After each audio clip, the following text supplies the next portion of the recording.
Hello, welcome to this brand new video and welcome to my channel, the teacher channel. And you know that this channel is where sound knowledge about first aid is disseminated. This is where we talk about emergencies and how to respond to them. The objective of this channel is to open our understanding, to add more value to what we may have known, and to equip us with sufficient knowledge that will help us to respond to emergency. And in this video, the topic is CPR overview. So in this video, I'm going to provide an overview of CPR, and it is going to be a theoretical perspective. So this video will be theoretical. We'll focus on the theoretical aspect of CPR. So it's just like a foundation. Okay, so the reason why I'm doing this is just to give you, to give us formidable, robust background, foundation, so that we know what we are doing. It's not just performing CPR that matters, but we need to understand what we are doing. Some people just know about CPR, but they don't know the theoretical basis. They don't know the scientific basis for it. So this is actually what this video is meant to accomplish. So I welcome you and I thank you for watching, and I am going to ask you to please watch the video to the end. You're going to learn a lot. You can also subscribe if you have not done so. You can like, you can share it to family members, to co-workers, to friends, to colleagues, because this video is about life and what to do when there is emergency. Okay, so you are welcome and please go with me. The main objective of this channel,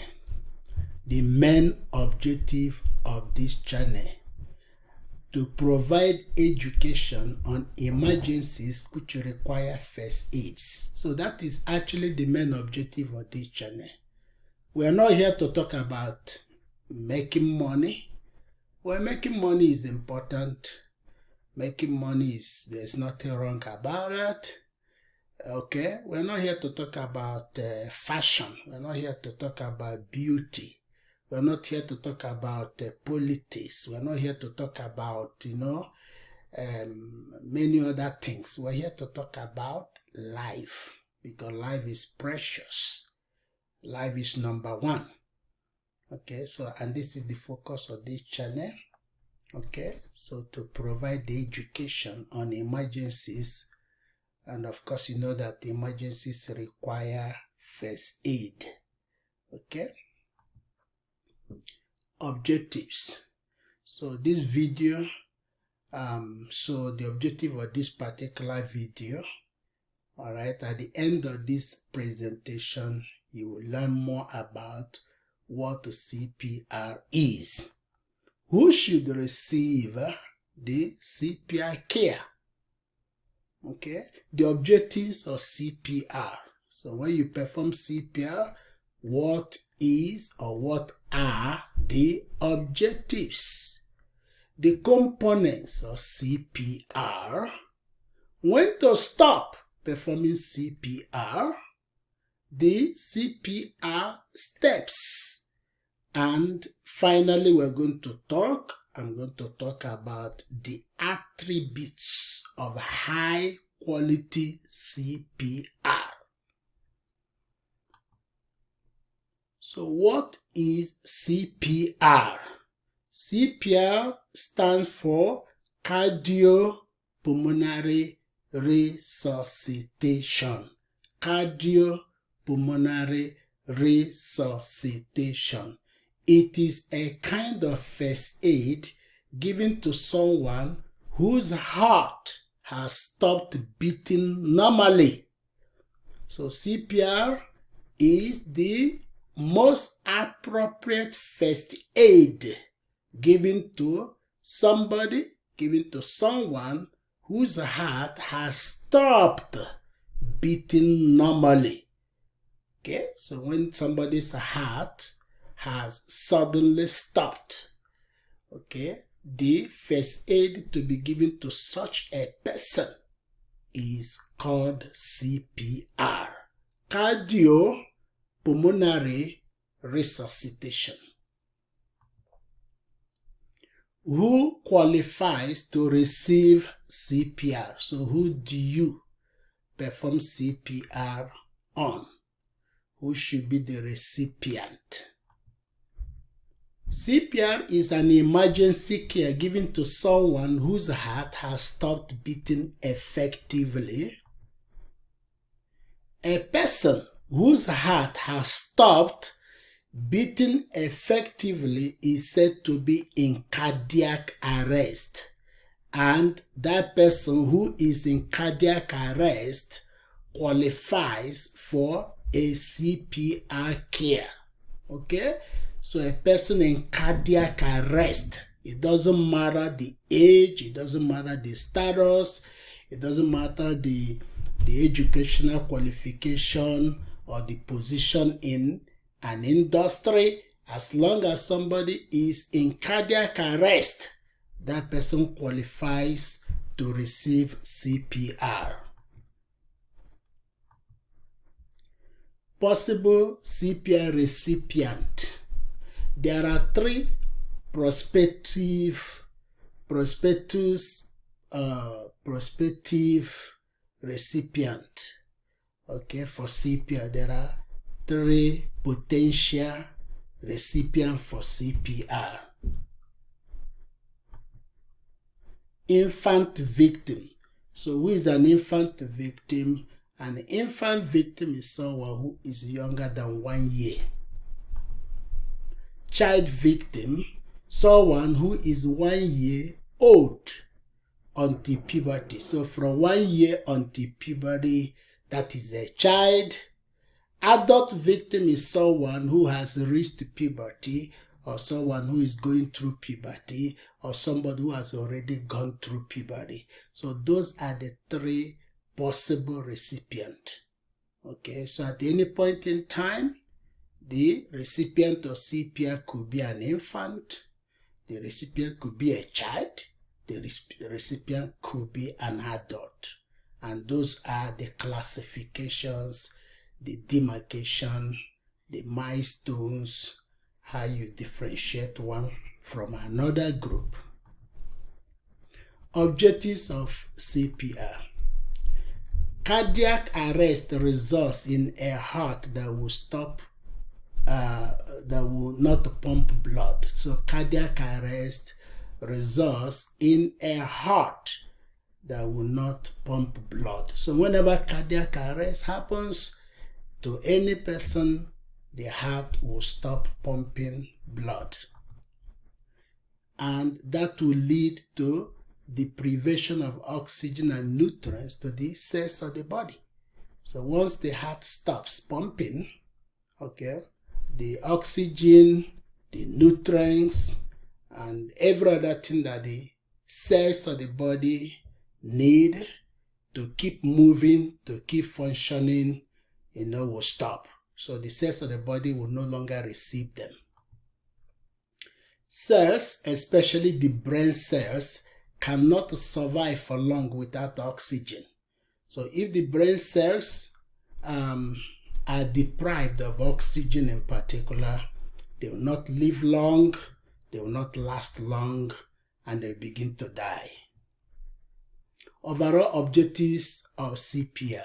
The overall objective of CPR is to manually pump a heart that stops beating. Okay? So when somebody is in cardiac arrest, so the heart will stop.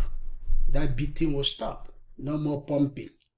Okay? So for that person to have a chance, of surviving, somebody must do that pumping, but it has to be manually done.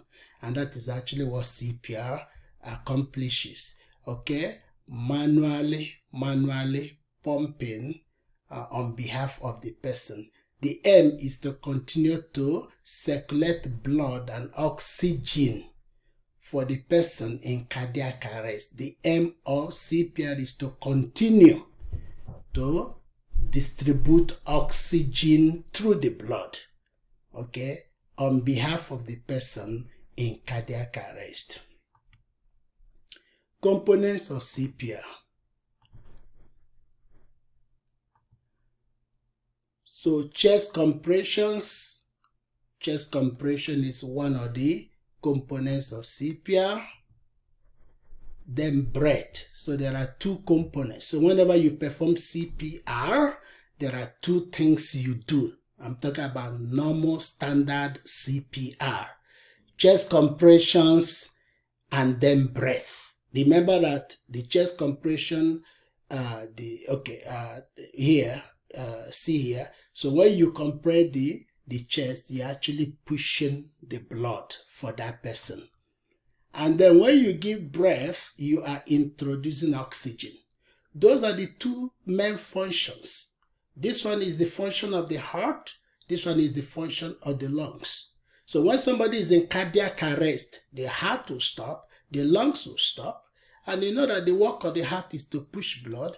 The work of the lungs, okay, is to introduce, to bring oxygen, gas exchange. Two of them will stop. So when you do CPR, you are manually pumping. So you push the blood for the person, you introduce oxygen for that person. CPR cycles. CPR is performed in cycles. A cycle is comprised of 30 chest compressions and 2 breaths. So a cycle. So when you perform CPR, you do it in cycles. Okay? In cycles. It's just like a loop. Okay? A loop of, 30 chest compressions and then 2 breaths. So CPR cycles expression. So this is 30 chest compression followed by 2 breaths, and you do it n times. So we don't know how many times you're going to do this. Nobody knows. By the time you start performing CPR, n is unknown. We don't know. We don't know how long you're going to do it. We don't know how many cycles of CPR you're going to perform. So this is the expression, okay? 30 chest compression followed by 2 breaths, and you continue doing this an unknown number of times. When to stop, when to stop performing CPR, when to stop CPR. Remember previously we said you continue cycles of 30 chest compression followed by 2 breaths, and then you continue that n times. So when do you then stop? Continue the cycles of 30 chest compressions and 2 breaths until any of the following events happens. So there are stopping conditions. You cannot continue performing CPR indefinitely. Okay? You can't do it endless time. It's not an endless loop where you continue from now till ever. So there are stopping conditions. So let us see those stopping conditions. Some of those events that if any of them happens, you can stop. The recipient, remember recipient is the patient. It could be an infant, a child, or an adult. So that recipient, that person you are performing CPR on, starts breathing normally. Okay? So once that person begins to breathe normally, you should stop. The emergency medical team arrives and takes over. Okay? They arrive. Usually before you even start performing CPR on somebody, you have to call the emergency medical team, EMS, Emergency Medical Services. Okay, the team of professionals with the higher knowledge, with the medical help. So you need to call them. So once they arrive and take over, then you stop. You become too exhausted to continue. So that's another condition. You, the first aider, the person who is performing the CPR, you become so tired, you become so exhausted. You can't continue because you are exhausted. The scene becomes unsafe to continue. Okay, so now there's safety grant. So if your safety is no longer assured, if your safety is no longer granted after you have started performing CPR and your life is endangered, you have every right not to continue. A qualified bystander takes over. A qualified bystander takes over. Somebody else. Not necessarily a member of EMS, but somebody else. It could be a colleague, it could be a passerby, it could be somebody coming back from work, it could be somebody going to work. Okay, it could be anybody. Anybody who knows how to perform CPR can take over, can come to you and say, hey, I know how to do it. Can I take over? Can I relieve you for some time? And then you can stop. CPR steps. Step 1, assess the scene for safety and take necessary precautions. So this is the very first step. Safety first, safety number 1. You must assess the scene, where you call emergency scene, the area, the location where that emergency has taken place. You have to assess for safety. Number 1 step. You can't skip this. This is important. The very first step. The scene must be safe to proceed to next step. Yes? So this is step number 1. If the safety is not there, it is not safe, you cannot move to next step. You can only move to next step if the scene is safe and you are the one that will assess the scene. Step 2A, assess the patient for responsiveness, which is the same as consciousness. So you have to, make sure that that person is not sleeping. So you want to make sure that this person is not, sleeping. And the only way to do that is to assess for responsiveness. So how do you do that? You shout, "Are you okay?" and then tap the shoulders too. So are you okay? Are you okay? Why you tap the shoulders? Just to make sure that this person is not deep asleep. Okay. 2B, assess the patient for normal breathing. Okay, normal breathing, very important. Scan the patient's chest, rise and fall for 5 to 10 seconds. Okay, so just scan the chest, see whether the chest is rising and falling. How long do you do that? About 5 to 10 seconds. Breathing is normal, so let us see. Remember, you're assessing for normal breathing. Then what is normal breathing? So breathing is normal if a person has a regular and predictable pattern of breathing. Very important. A person has a regular and predictable pattern of breathing. A person breathes 1 or 2 times within 5 seconds to 10 seconds. So this is how you measure. This is how you measure if the breathing, somebody's breathing that is normal. Normal breathing is measured by these two conditions. A person has a regular and predictable pattern of breathing. A person breathes 1 or 2 times within 5 seconds to 10 seconds. So between 5 to 10 seconds, a person who is breathing normally will have breath between 1 to 2 times. And this is taken from Heart and Stroke Foundation Manual 2015. To be continued. Normal range of respiratory rates. Okay. So for infants, they breathe more than 30 times, 30 breaths per minute. So babies, you expect them to breathe more than 30 times per minute. For a child, so you expect somewhere between 20 to 30 breaths per minute. Okay, remember that baby greater than 30, okay, 30 breaths per minute. A child between 20 and 30 breaths per minute. So adult, normal breathing for an adult at rest is 12 to 20 breaths per minute. So in 1 minute, if you are counting, this is what you expect in 1 minute, okay? And if it is a child, 20 to 30 times of breath per minute, and a baby greater than 30.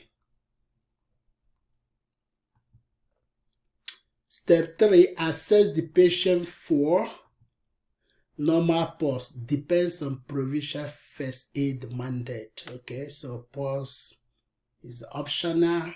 So if your jurisdiction, if your province expects you to do that, you do that, okay? So it depends. So carotid, radial, and brachial, those are the areas, the type of pulse or the type of pulses that you can check. So normal range of for adult, usually the carotid on the neck, this is the wrist, this is between the shoulder and the elbow. Usually you use this for a baby, okay? So normal range of pulse rates for baby, usually their pulse is greater than 100 beats per minute. For a child, between 80 and 100 beats per minute. For adult, the normal pulse rate is 60 to 100, okay, per minute. So CPR action routes. So route 1, if the patient is unresponsive but breathing normally, remember we have done your assessment. You assess for responsiveness, you assess for normal breathing, and depending on your province or your area, you may also assess for normal pulse.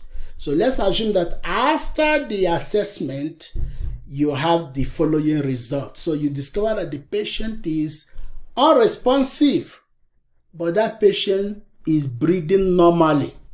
So let's see what you can do.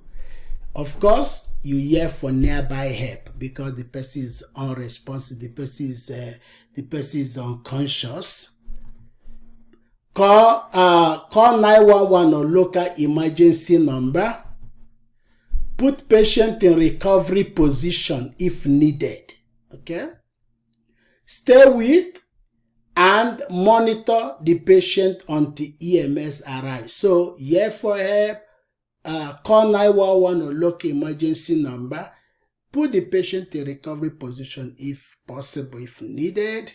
Stay with and monitor the patient until EMS arrives. So this is somebody who is unresponsive. The person is unconscious but is breathing. Okay? So those are some of the things you are expected to do. Bear in mind that in this case, you are not performing CPR, because the person is breathing normally. Now see the option number 2, scenario number 2. If the patient is unresponsive and not breathing or only gasping, now look at this is another condition. It's different from the first condition. In this case, this patient is unresponsive and not breathing. So this patient is not breathing normally. Or the patient is only gasping, which is what we call agonal gasps. Okay, so what are your actions? Yell for nearby help, yes. Call 911 or local emergency number. Make sure the patient is lying on a hard and firm surface. Start cycles or high quality CPR until any of the stopping events happens. So now you see that in this case, you are performing CPR because this person is unresponsive and not breathing, or the person is just gasping. So let us see number 3. If the patient is responsive and breathing normally, so he's responsive and breathing normally. Okay, so ask the patient if he or she needs help.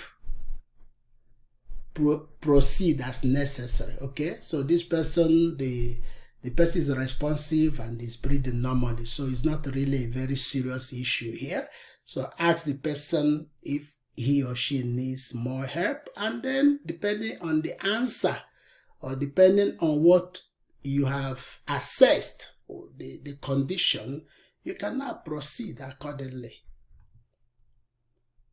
Okay, compression only CPR. Only CPR compressions are given because, so there's what we call compression only CPR. So in this case, it is only compression you are doing. So you're not doing the breath part. Okay.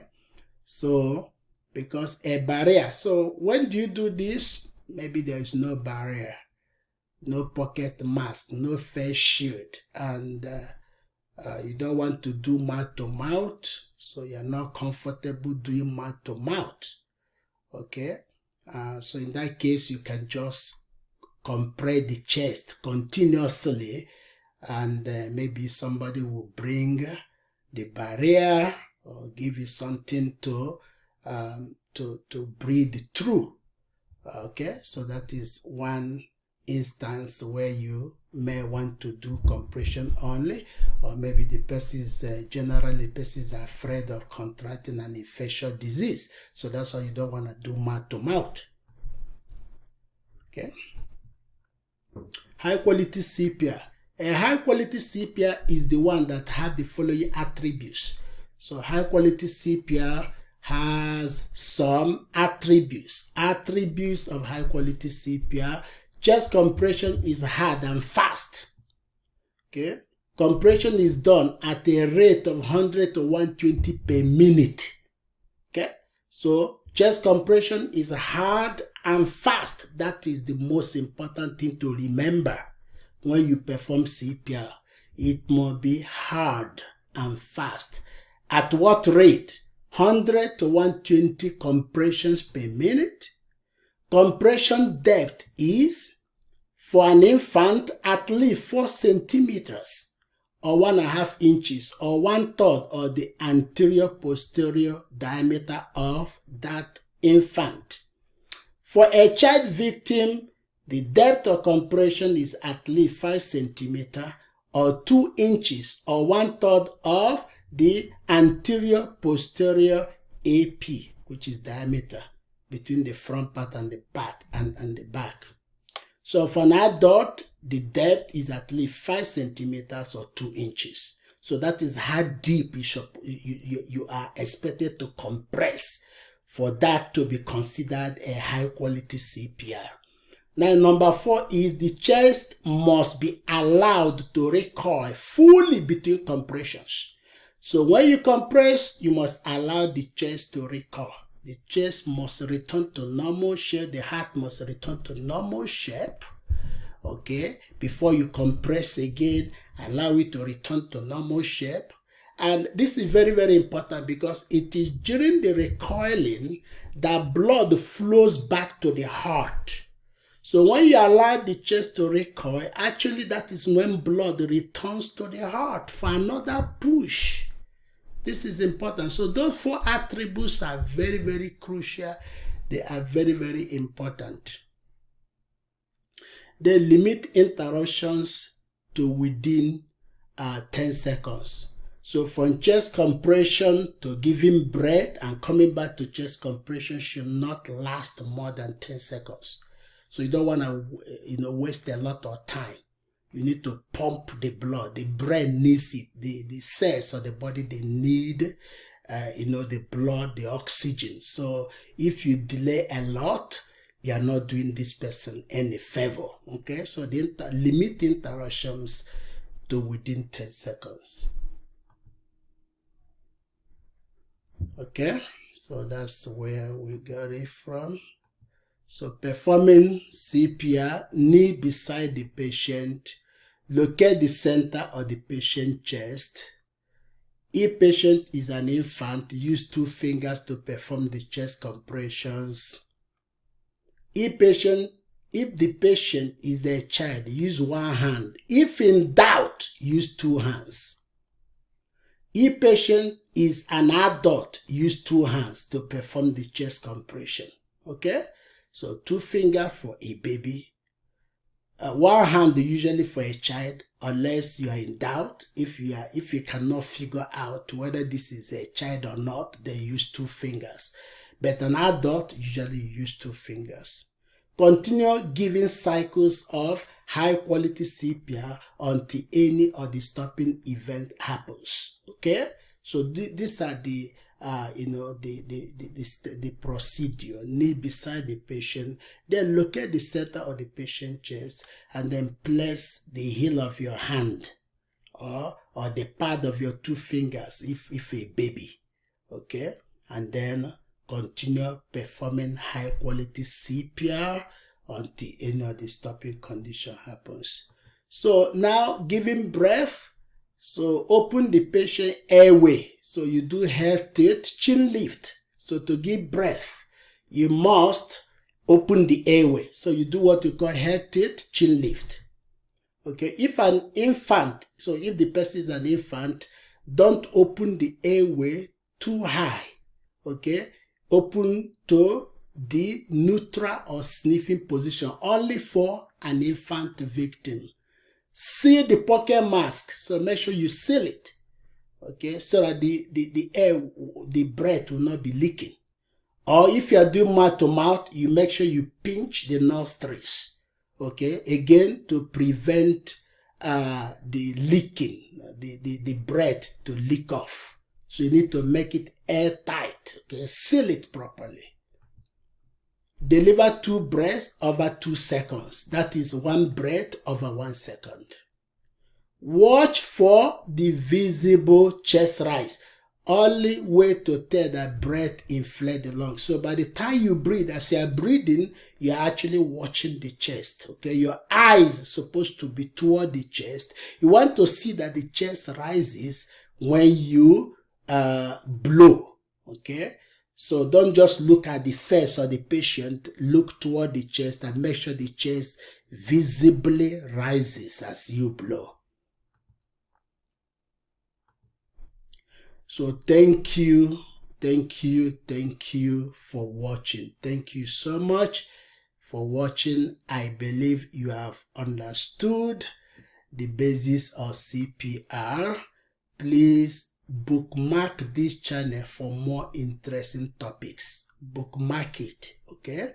More interesting topics are coming, and I want you to bookmark this channel. Also, don't forget to subscribe if you have not done so. Also, it is important for you to share, like the video, and I thank you so much. And my next video is coming soon. Subscribe if you have not, please. Share and like it. That way, you are really encouraging this channel. Thank you and see you in my next video. Bye bye.